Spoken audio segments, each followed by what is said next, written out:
بسم اللہ الرحمن الرحیم۔ السلام علیکم ورحمۃ اللہ وبرکاتہ۔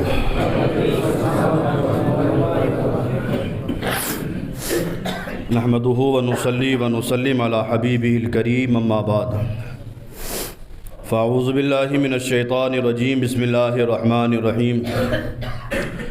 یا ایھا الذین آمنوا اتقوا اللہ وکونوا مع الصادقین۔ صدق اللہ المولانا العظیم وبلغنا رسولہ النبی الکریم، ونحن علی ذلک لمن الشاہدین والشاکرین والحامدین والحمد للہ رب العالمین۔ ان اللہ وملائکتہ یصلون علی النبی یا ایھا الذین آمنوا صلوا علیہ وسلموا تسلیما۔ اللہم صل علی سیدنا مولانا محمد بعدد الجود والکرم وآلہ وصحبہ وبارک وسلم صلاۃ و سلام علیک یا رسول اللہ صلی اللہ تعالیٰ علیہ وسلم۔ آج ہم اور آپ نماز جمعہ ادا کرنے کے لیے اس مسجد میں حاضر آئے۔ رب قدیر ہماری حاضری کو قبول فرمائے، جمعہ کی برکتوں سے مالا مال فرمائے۔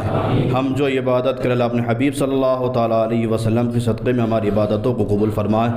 جمعہ کے صدقے میں پروردگار عالم ہم تمام مسلمان کی جان، مال، عزت، آبرو، دکان مکان کی حفاظت فرمائے۔ شریعت مطہرہ پر صحیح معنوں میں چلنے کے اللہ ہم سب کو توفیق عطا فرمائے۔ کورونا وائرس جس بیماری سے رب تبارک و تعالیٰ ہم تمام مسلمان کی حفاظت فرمائے، سارے بیماروں کو شفائے کاملہ عاجلہ عطا فرمائے۔ اللہ تعالیٰ ہم تمام مسلمان کو مسلک اعلیٰ حضرت پر استقامت عطا فرمائے۔ پچھلے جمعہ میں نے بے نمازی کے انجام پر آپ حضرات کے سامنے خطاب کیا تھا۔ سوچا تھا کہ وہی موضوع کو میں آگے بڑھاؤں گا، لیکن آج مجھے احمد آباد کے ایک عظیم بزرگ جو شہنشاہ گجرات حضرت سیدنا سراج الدین شاہ عالم علیہ رحمت و رضوان، جن کو ہم تمام حضرات جانتے، مانتے اور پہچانتے ہیں، اسی مہینے کی 20 تاریخ کو آپ کے عرس کا دن ہے، وصال کا دن ہے۔ آج انہی کے متعلق کچھ باتیں میں آپ حضرات کے سامنے رکھوں گا۔ اللہ تعالیٰ میری زبان پر کلمت الحق جاری فرمائے۔ جو ہمارا موضوع جو چل رہا ہے بے نمازی کا انجام، انشاءاللہ پھر میں کبھی آگے سناؤں گا۔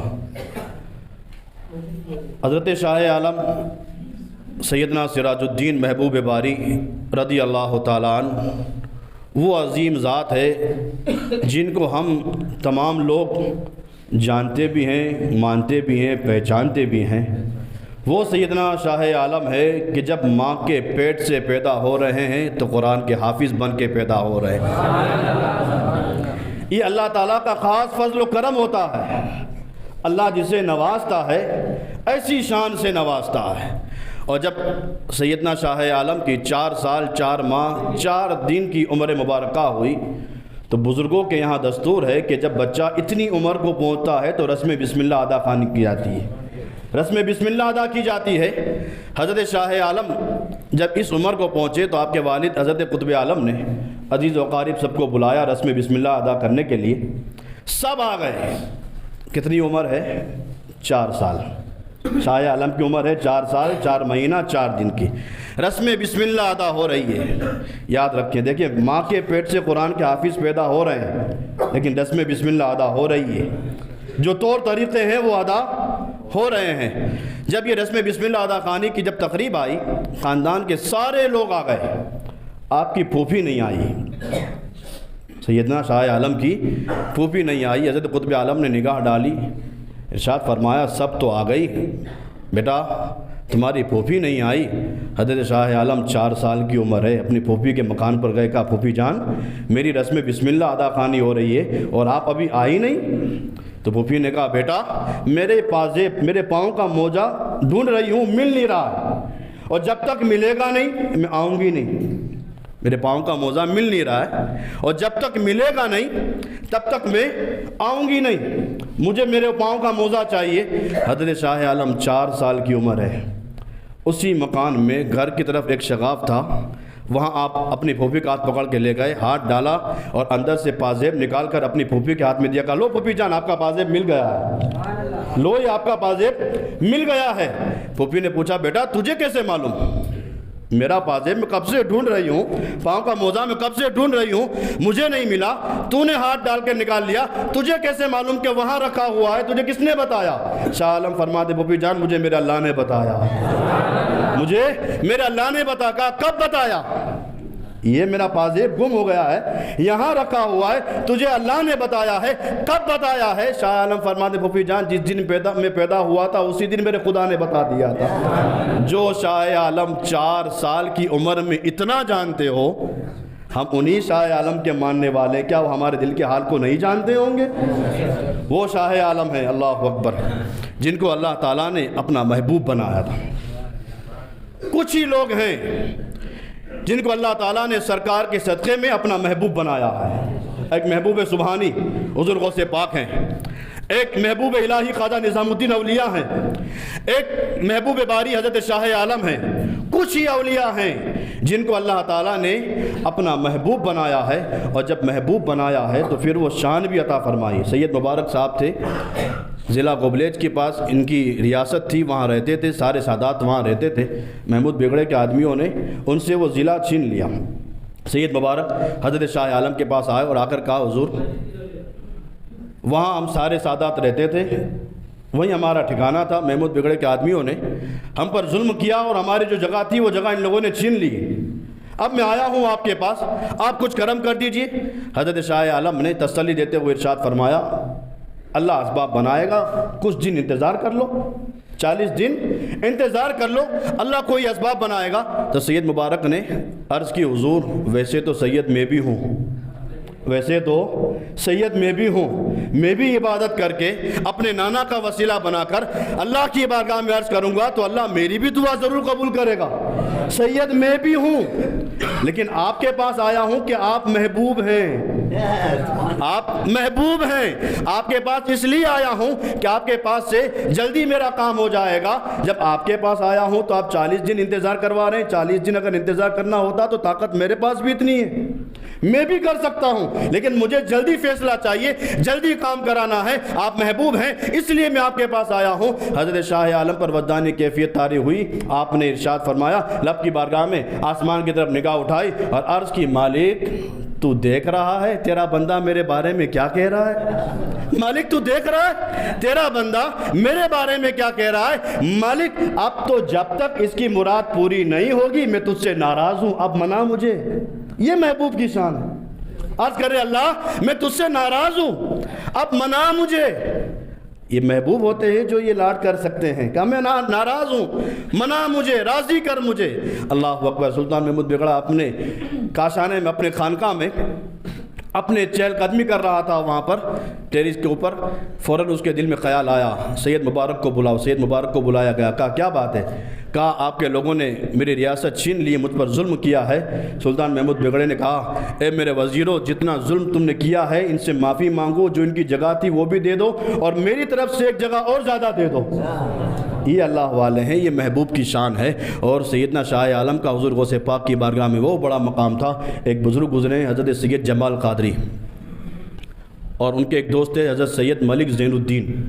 دونوں آپس میں دوست تھے. بزرگوں کی شان یہ ہوتی ہے کہ آپس میں دوستی کیا کرتے ہیں, آپس میں ایک دوسرے کے ساتھ رہا کرتے ہیں. ایک بزرگ کسی بزرگ سے چڑھتا نہیں ہے, ایک بزرگ دوسرے بزرگ کی ساتھ رہتا ہے, ان کی نصیحتوں کو سنتا ہے. دونوں بزرگ آپس میں دوست تھے. ایک مرتبہ دونوں ساتھ میں بیٹھے تھے کہ حضرت ملک زین الدین نے عرض کی حضور اب وقت کافی ہو گیا ہے, اب میں جا رہا ہوں شاہ عالم کے پاس, کیونکہ مجھے جو کچھ ملا ہے شاہ عالم سے ملا ہے. اب میں جا رہا ہوں ان کا دیدار کرنے, چلیے آپ بھی شاہ عالم کا دیدار کر لیجئے.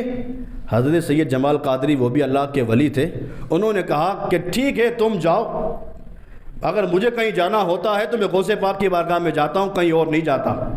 میں جاتا ہوں تو غوث پاک کی بارگاہ میں جاتا ہوں, کہیں اور میں نہیں جاتا ہوں. تمہیں جانا ہے تو جاؤ. ملک زین الدین آ گئے شاہ عالم کی بارگاہ میں اور آ کر سارا ماجرا عرض کیا حضور میں تو آ رہا تھا, ان کو بھی ساتھ لا رہا تھا, لیکن سید جمال قادری نے کہا کہ مجھے جب ضرورت ہوتی ہے غوث پاک کی بارگاہ میں جاتا ہوں اور میں کسی کے پاس نہیں جاتا ہوں. شاہ عالم مسکرا, کا کوئی بات نہیں, رات کا سناٹا ہوا، سید جمال قادری اپنے بستر پر لیٹے، قسمت کا ستارہ چمکا، خواب میں غوث پاک تشریف لے آئے۔ غوث پاک کا جب دیدار کیا تو غوث پاک نے خواب میں آ کر ارشاد فرمایا، سید جمال کیا بات ہے، تم نے مجھے فراموش کر دیا، میرے دیدار کرنے کے لیے کیوں نہیں آتے ہو؟ تم نے مجھے فراموش کر دیا، میرے دیدار کے لیے کیوں نہیں آتے ہو؟ سید جمال قادری نے ہاتھ باندھ کر عرض کی، حضور میں تو آپ کے دیدار کا مشتاق ہوں، میں تو آپ کا خادم ہوں، آپ جب یاد کریں آپ کا خادم آپ کی بارگاہ میں آنے کے لیے تیار ہے، حضور آپ یاد تو کریں، میں تو ہمیشہ چاہتا ہوں کہ ہمیشہ آپ کا دیدار ہوتا رہے۔ حضور غوث پاک نے خواب میں ارشاد فرمایا، سید جمال اگر یہی بات ہے تو تم ملک زین الدین کے ساتھ شاہ عالم کا دیدار کرنے کیوں نہیں گئے؟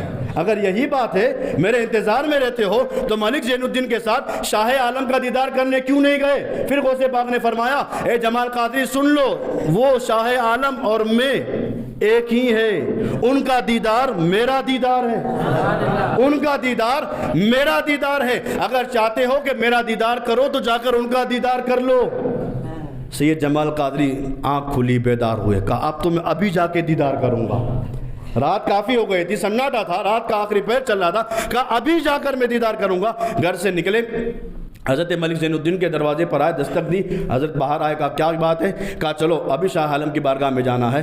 کہا ابھی تو حضرت کی عبادت کا وقت ہے، ملاقات ہوگی بھی تو صبح ہوگی، ابھی حضرت سے ملاقات نہیں ہو سکتی۔ کہا نہیں، میرے اندر اتنی طاقت نہیں کہ صبح تک انتظار کر سکوں۔ سید جمال قادری کہتے ہیں اب میرے اندر اتنی استطاعت نہیں کہ میں انتظار کروں، مجھے ابھی کے ابھی شاہ عالم کی بارگاہ میں لے جاؤ، میں ابھی شاہ عالم کا دیدار کرنا چاہتا ہوں۔ فرماتے دونوں بزرگ گھر سے نکلے، حضرت شاہ عالم کی بارگاہ میں آئے۔ آج خلاف معمول حضرت شاہ عالم اپنی خانقاہ میں مسند پر بیٹھے ہیں، ہمیشہ عبادت کرتے تھے لیکن آج خلاف معمول۔ یہ اللہ والے ہیں، اللہ والے کون سی چیز کہاں دیکھ رہے ہیں، اللہ جانے۔ وہ بزرگ والے ان کی نگاہیں کتنی کام کرتی ہے۔ دونوں بزرگ آئے، کیا دیکھا کہ حضرت شاہ عالم خانقاہ میں اپنی مسند پر بیٹھے ہیں۔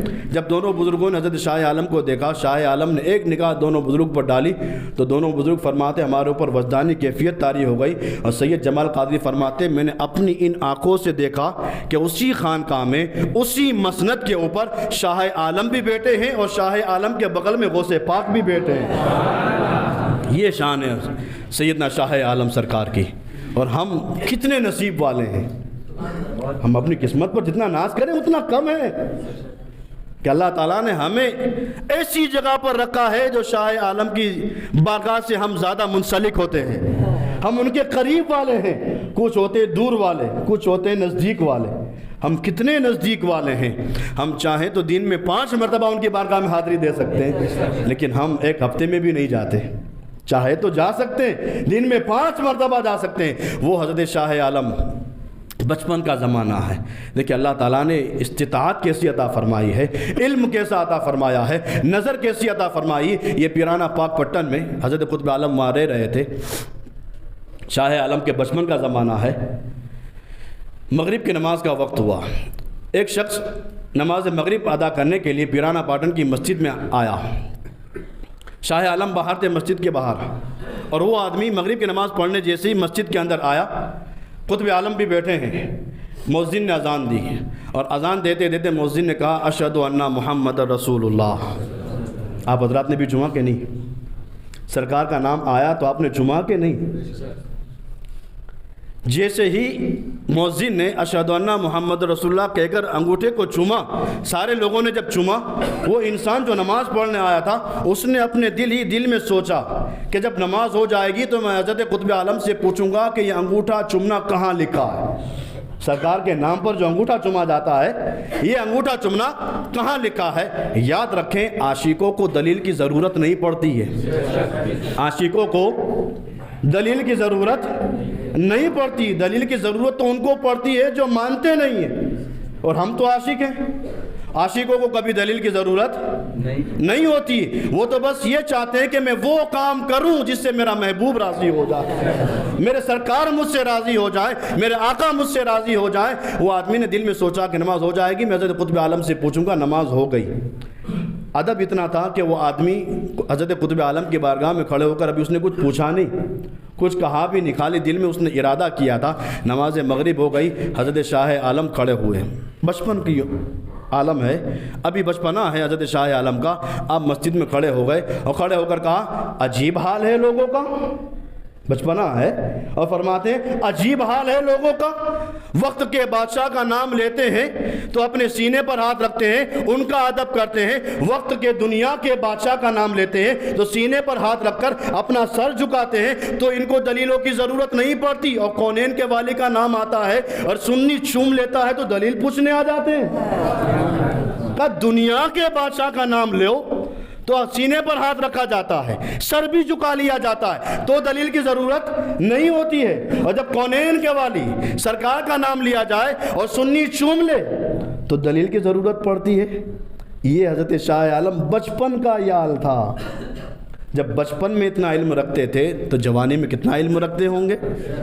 پھر اللہ تعالیٰ نے جب انہیں محبوب بنا لیا تھا, محبوب باری بنا دیا تھا, جب سراج الدین سے شاہ عالم بنا دیا تھا, تب اس وقت کا مقام کتنا بلند ہو گیا ہوگا. آپ کی بارگاہ میں ایک شخص آتا ہے اور آ کر عرض کرتا ہے حضور میرا ایک لڑکا ہے جس کا نام اللہ دیا ہے, بیماری اس کے اوپر یہ ہے کہ یہ پاؤں سے بھی لنگڑا ہے, ہاتھ سے بھی معذور ہے, آنکھوں سے بھی نابینا ہے, کوئی کام کا نہیں میرے.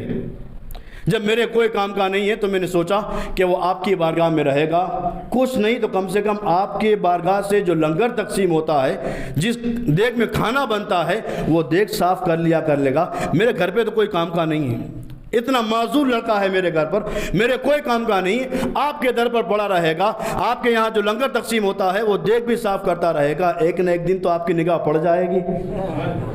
یہ پہلے کے لوگوں کا تصور یہ ہوتا تھا کہ بزرگوں کے آستانے پہ بھیج دو, ایک نہ ایک دن تو نگاہ ہو ہی جائے گی, ایک نہ ایک دن تو کرم ہو ہی جائے گا. لیکن آج ایڈوانس زمانہ ہے, فاسٹ ہے. مولانا تم ابھی تعویذ دو نے صبح میں امیر بن جاؤں, ایسا تعویذ دو کہ رات کو تکیے کے نیچے رکھوں اور صبح میرا گھر پیسوں سے بھر جائے, بس فاسٹم فاسٹ. رات کو تعویذ رکھ کے سوؤں اور صبح امیر بن جاؤں. ارے اللہ کے بندے, ایسا تعویذ اگر میرے پاس ہوتا تو سب سے پہلے میں اپنے لیے نہیں بناتا, آپ کے بنانے سے پہلے میں اپنے لیے بناتا. لیکن آج ایڈوانس زمانہ, بس فوراً ہو جانا چاہیے. اس آدمی نے کہا حضور میرے کوئی کام کا نہیں, آپ کے در پر رہے گا, خانقاہ میں جو دیگ بنے گی وہ دیگ صاف کرے گا, ایک نہ ایک دن تو آپ کی نگاہ پڑ ہی جائے گی, کرم تو ہو ہی جائے گا. حضرت شاہ عالم نے ارشاد فرمایا ٹھیک ہے رکھ دو. وہ اللہ دیا جو معذور ہے لیکن اللہ والوں کے آستانے پر ہے, دیگیں صاف کرتا ہے. کئی عرصہ گزر گیا. کئی عرصہ گزر جانے کے بعد ایک دن حضرت شاہ عالم پر وجدانی کیفیت طاری تھی. آپ اسی وجد کے عالم میں تھے, اچانک آپ نے ارشاد فرمایا اللہ دیا کہاں ہے, اللہ دیا کو بلاؤ. اس وقت آپ کی خانقاہ میں 4-5 اللہ دیا نام کے آدمی تھے, وہ لوگ آ گئے. حضرت شاہ عالم نے ارشاد فرمایا یہ نہیں, وہ جو رات کو خواب میں مجھ سے قرآن کی تفسیر پڑھتا ہے, وہ جو رات کو خواب میں مجھ سے قرآن کی تفسیر پڑھتا ہے, وہ اللہ دیا کو میں بلا رہا ہوں, اس کو اٹھا کے لیا. وہ معذور تو تھے ہی پہلے سے. لوگوں نے ان کو اٹھایا, حضرت شاہ عالم کی بارگاہ میں لا کر کھڑا کر بٹھا دیا. حضرت شاہ عالم وجدانی کیفیت میں تھے. آپ نے نگاہ ڈالی اور نگاہ ڈالنے کے بعد ارشاد فرمایا اللہ دیا تم کھڑے کیوں نہیں ہوتے ہو. جو اب تک معذور تھا وہ اللہ دیا اپنے پاؤں پہ کھڑا ہو گیا. اب جو آنکھوں سے نظر نہیں آتا تھا, حضرت شاہ عالم نے ارشاد فرمایا اللہ دیا تم آنکھیں کیوں نہیں کھولتے ہو. اتنا کہنا تھا, اللہ دیا نے آنکھ کھولی, سب سے پہلے حضرت شاہ عالم کا دیدار کیا. جب اتنا کرم فرمایا تو اللہ دیا نے 11 اشعار لکھے.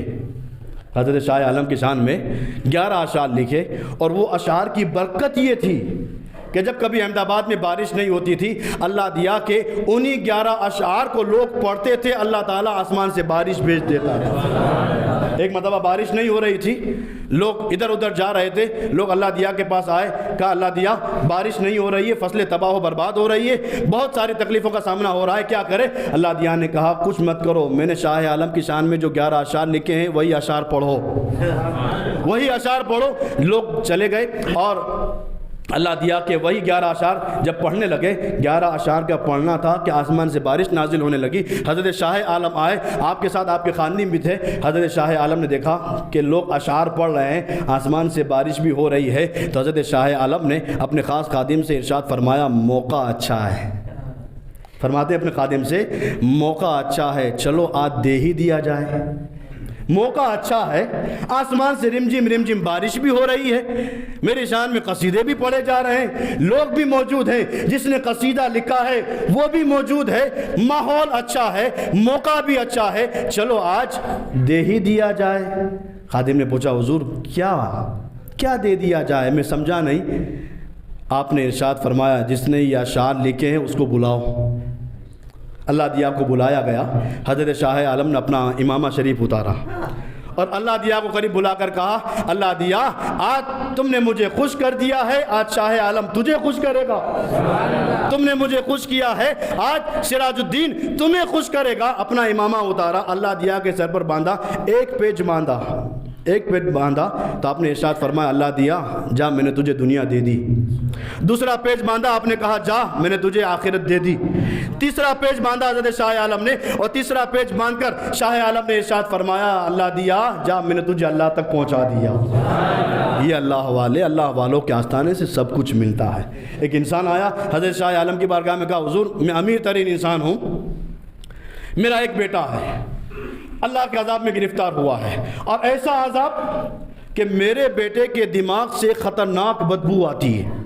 میرے بیٹے کے دماغ سے ایک خطرناک بدبو آتی ہے, لوگ اگر دور بھی کھڑے ہوں تو انہیں وہ بدبو محسوس ہو جاتی ہے. سارے گھر والے عزیز و قاریب سب پریشان ہیں. میں نے بڑے بڑے ڈاکٹر, بڑے بڑے حکیم, بڑے بڑے اطباء سب کے پاس علاج کرایا, کہیں سے فائدہ نہ ہوا. میرے بیٹے کے دماغ سے جو بدبو آتی ہے وہ بدبو مسلسل بڑھتی جا رہی ہے, کم ہونے کے بجائے بڑھتی جا رہی ہے. جب سب جگہ سے تھک گیا تو میرے دوستوں نے کہا کہ اگر تو تھک گیا ہے, سارے ڈاکٹروں کی ڈاکٹریت ختم ہو گئی ہے, کوئی بات نہیں, ابھی بھی ایک انسان ہے جو شفا دلا سکتا ہے. انہوں نے آپ کا در مجھے بتایا ہے, حضور میں آپ کے در پر آیا ہوں اس امید کے ساتھ کہ جہاں ڈاکٹروں کی ڈاکٹریت ختم ہو جاتی ہے وہاں اللہ والوں کی روحانیت شروع ہوتی ہے. جہاں ان ڈاکٹروں کی, ان طبیبوں کی اختتام ہوتا ہے, ان کا سب کچھ معاملہ ختم ہوتا ہے, وہاں سے اللہ والوں کا اجتنام شروع ہوتا ہے, ان کی روحانیت شروع ہوتی ہے. حضور میں اب آپ کے پاس آیا ہوں, کرم کر دیجئے.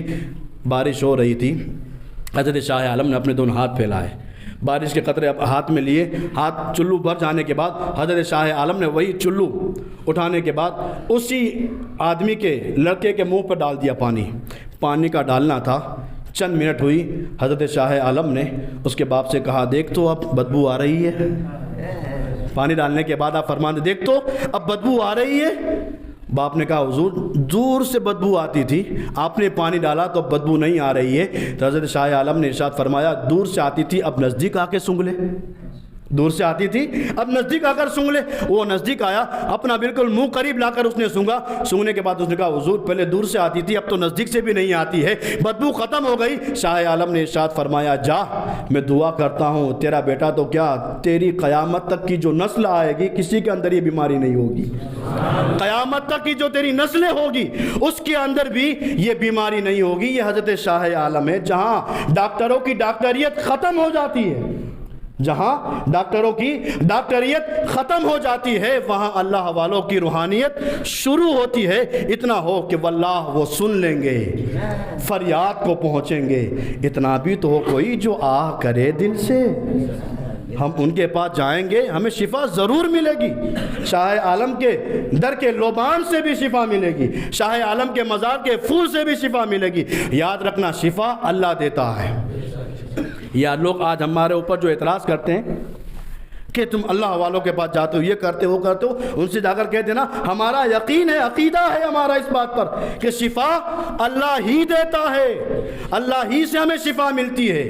لیکن بات اتنی ہوتی ہے کہ پھول شاہ عالم کا ہوتا ہے, شفا اللہ دیتا ہے. لوبان شاہ عالم کا ہوتا ہے, شفا اللہ دیتا ہے. شفا اللہ ہی دیتا ہے, لیکن ان کے وسیلے سے مانگتے ہیں تو اللہ اور جلدی شفا میں عطا فرما دیتا ہے. یہ شاہ عالم ہے. اور حضرت شاہ عالم رات کے سناٹے میں جب سارے لوگ سو جاتے تھے, اتنی شان ایسے نہیں ملا کرتی. 1000 نفل نماز رکعت حضرت شاہ عالم رات میں پڑھا کرتے تھے. ہفتے میں 2 مرتبہ پورے قرآن مجید کی تلاوت کیا کرتے تھے، اکثر روزے سے رہا کرتے تھے۔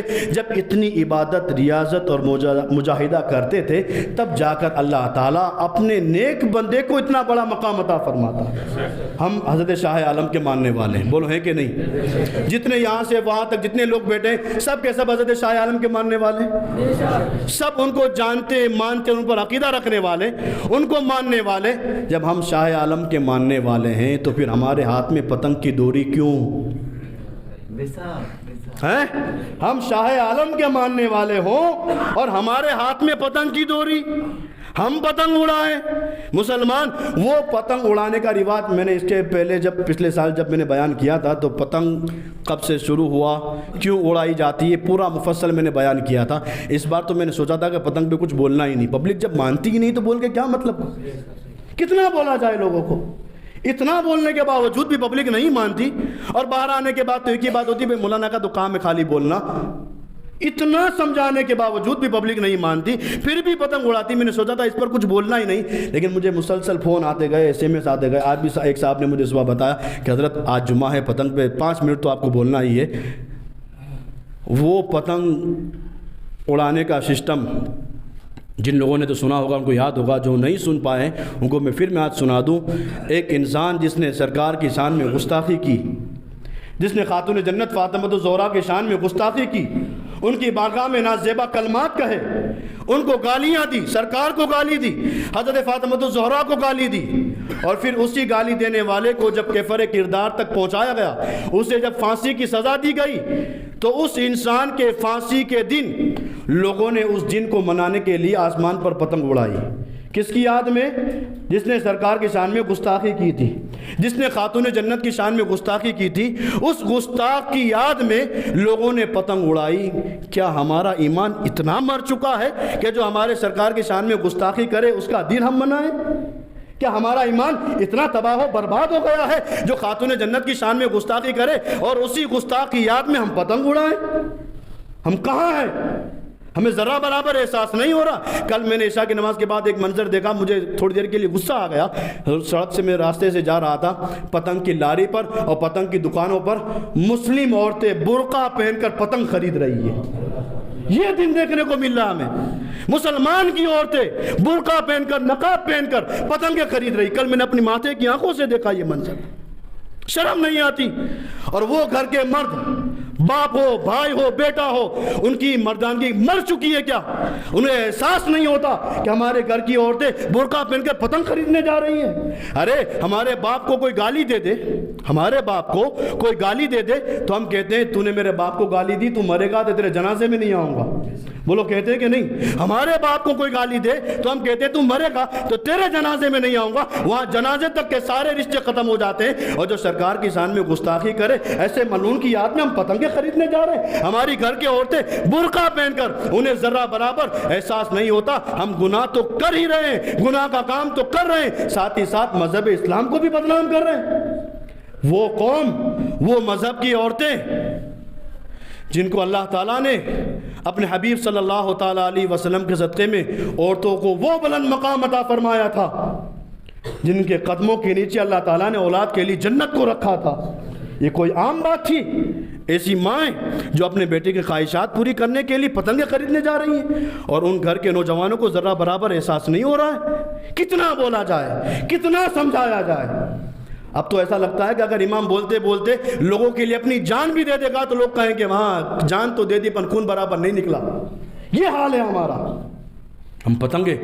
اور آج ابھی جمعہ کے لیے جب میں امامت باندھ رہا تھا 1:45 بجے، ہمارے گھر کے بغل میں ایک مسجد ہے، اسی مسجد سے باقاعدہ امام صاحب نے ابھی اعلان کیا، ابھی 1:45 بجے اعلان ہوا، اللہ کے واسطے جو لوگ اوپر ہیں وہ نیچے آ جائیں، اذان ہونے والی ہے، غسل کر لیں اور نماز جمعہ پڑھنے کے لیے مسجد میں آئیں۔ یہ ہمیں اعلان کرنا پڑتا ہے کہ اذان ہو رہی، بند کر دو۔ آج دیکھ لیجئے ہمارے محلے کے اندر ہر گھر کے اوپر نوجوان پتنگ لڑا رہے ہیں، پتنگ اڑا رہے ہیں، اور ساتھ ہی ساتھ کیسٹیں بھی بج رہی ہے، ڈھول تاشے بھی بج رہے ہیں، گانے بھی بج رہے ہیں، اور ہماری نوجوان لڑکیاں ناچ رہی ہیں۔ ہماری شرم و حیا کا جنازہ نکال دیا۔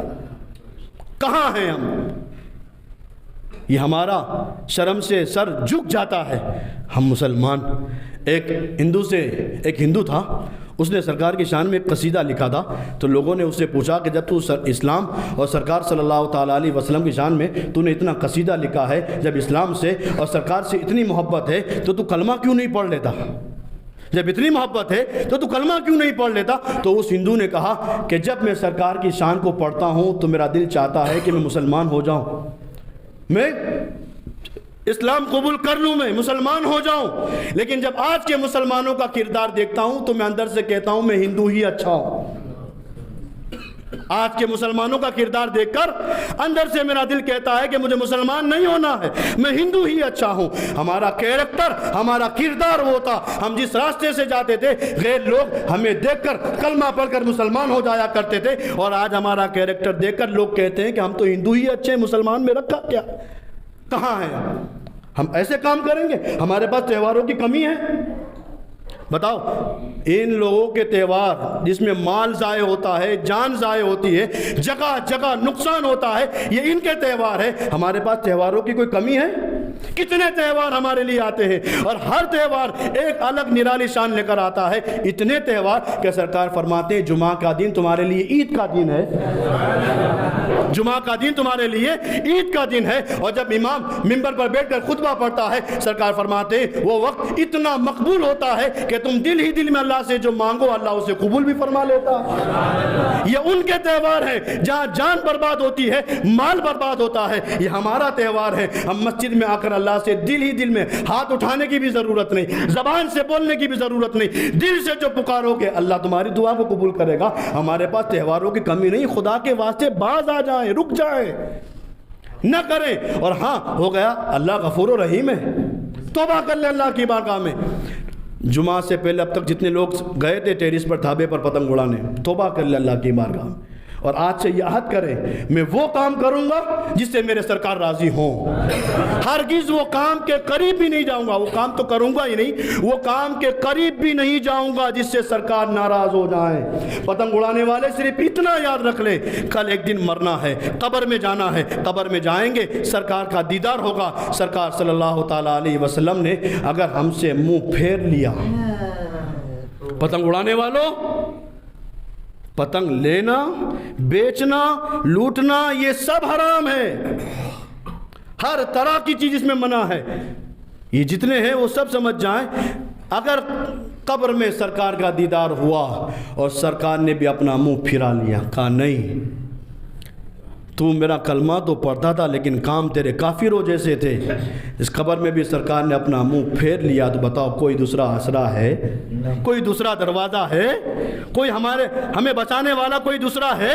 جب کوئی نہیں ہے تو ہم کم سے کم سرکار کو راضی کریں, وہ کام کریں جس سے اللہ اور اس کا حبیب ہم سے راضی ہو, اس کام سے بچ جائیں جس سے اللہ اور اس کا حبیب ناراض ہو جائیں. خدا را ایسے کام کے قریب بھی مت جاؤ, خود بھی بچو. اللہ قرآن میں ارشاد فرماتا ہے یا ایھا الذین آمنوا قوا انفسکم واہلکم نارا, اے ایمان والو اپنے آپ کو اور اپنے پورے خاندان کو جہنم کی آگ سے بچاؤ.